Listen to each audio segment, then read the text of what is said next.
क्या हम pre historic extinct animals को वापस ला सकते हैं? क्या हम वूली मैमोथ को वापस ला सकते हैं? ये सब जानने के लिए वीडियो आखिर तक देखिए। वूली मैमोथ अर्थ पर Europe, northern Asia, northern America इन रीजन पर लाखों सालों से रह रहे थे। वूली मैमोथ की साइज आज के अफ्रीकन एलिफेंट जितनी ही थी। ज्यादातर वूली मैमोथ 10,000 साल पहले मर गए, लेकिन कुछ साइबेरिया के व्रैंगल आइलैंड पर 4,000 साल पहले तक जिंदा थे, जब इजिप्ट का ग्रेट पिरामिड ऑफ गीजा बन चुका था। रिसर्चर्स के मुताबिक वूली मैमोथ इंसानों के शिकार करने की वजह से और क्लाइमेट चेंज की वजह से एक्सटिंक्ट हो गए। इंसान वूली मैमोथ के दांत और बोन्स का उपयोग टूल्स और आर्ट बनाने के लिए करते थे।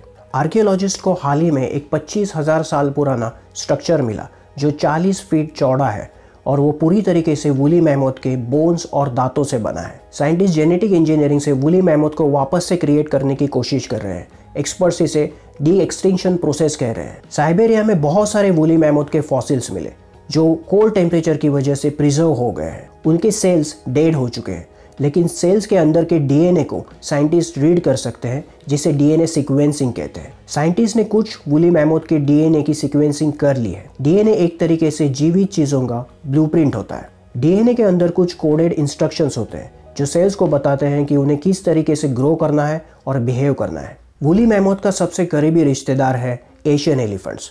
फिर साइंटिस्ट ने वूली मैमोथ और एशियन एलिफेंट्स के डीएनए को कंपेयर किया। साइंटिस्ट ऐसे जीन्स ढूंढ रहे थे जो वूली मैमोथ को कोल्ड टेम्परेचर्स में सर्वाइव करने के लिए हेल्प कर रहे थे, जैसे कि लॉन्ग हेयर्स, स्मॉल ईयर्स और स्किन के अंदर का फैट। उसके बाद रिसर्चर्स की टीम ने डीएनए एडिटिंग टूल से मैमोथ के जीन्स की कॉपीज बनाई और फिर उन्होंने उन जीन्स को एशियन एलिफेंट्स के सेल्स के डीएनए में जोड़ दिया। अब रिसर्चर्स देख रहे हैं कि वो सेल्स उनके अनुमान के मुताबिक काम कर रहे हैं या नहीं।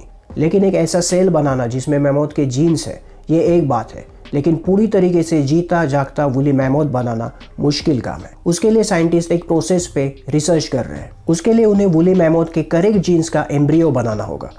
फिर उन्हें एक ऐसा एशियन एलिफेंट ढूंढना होगा जो उस एम्ब्रियो को अपने वूम में कैरी करे।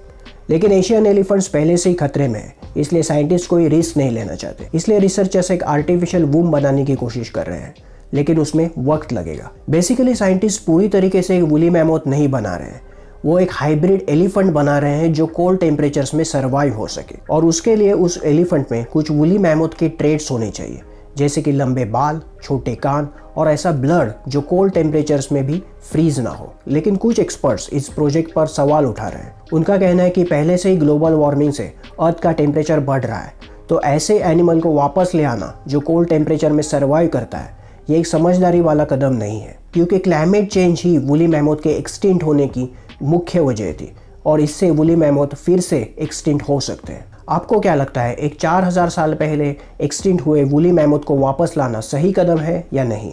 मुझे कमेंट करके बताइए। अगली बार मैं आऊँगा और भी इंटरेस्टिंग वीडियोस के साथ। अगर आपको ये वीडियो पसंद आई है तो प्लीज़ लाइक, शेयर और सब्सक्राइब कर देना। वीडियो देखने के लिए धन्यवाद।